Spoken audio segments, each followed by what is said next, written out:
are going to start off with a reference photo of the TARDIS so that you can get all of her beautiful details down to the T. We started with measuring out and then cutting out the windows on 3 sides with an X-Acto knife. And we are going to then put a piece of cardboard behind it so that you get the dimension and detail that the actual TARDIS has on her police box. You are going to have to place some armholes, and using the X-Acto knife, you're going to cut those out just like the windows. Last but not least, to make sure you can wear this costume, you're going to need a hole for your head. So make sure to cut a round hole that's big enough so that the box just rests on your shoulders and you can, start traveling time and space. Remember those pieces of cardboard we said you're going to have to put behind it? Well, you can tape them in, you can glue them in, whatever you got to do to make them stay so that when you start spray painting the box, it won't move.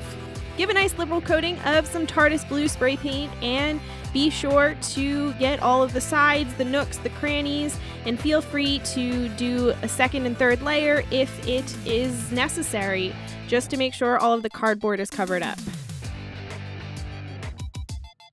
Now we're getting into the details. You are going to need to create those notable police box signs that go on each of the sides of the TARDIS. So what we did is we printed out the words police box for each of the sides and cut them out with an X-Acto knife. After we cut out the letters, we started gluing them down onto a black piece of paper. And to do the public call piece of the sign, we found stickers in a similar font and stuck those on in between police and box.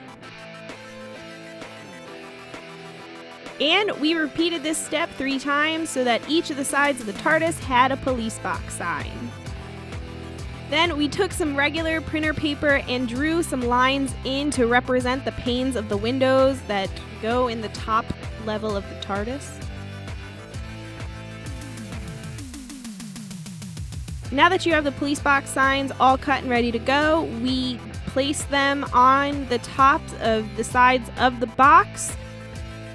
So we took the pieces of paper that we created the window panes from and slid them between the 2 pieces of cardboard and taped it into place so that they would not slide out. We found an image of the sign that goes on the front of the TARDIS. We printed it out, cut the shape to fit the window, and then taped it underneath the window panes.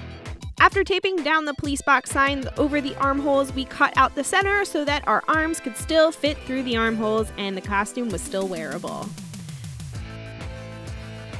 We cut a plastic bottle in half and slid some cracked blue glow sticks inside and then put the bottle back together.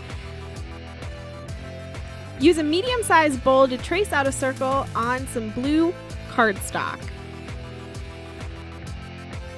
Then you're going to cut a line from the edge to the center and fold those flaps on top of each other so it makes a cone shape. Then we poked holes in the paper and in the water bottle to secure a ribbon through it so that we could tie it onto our head.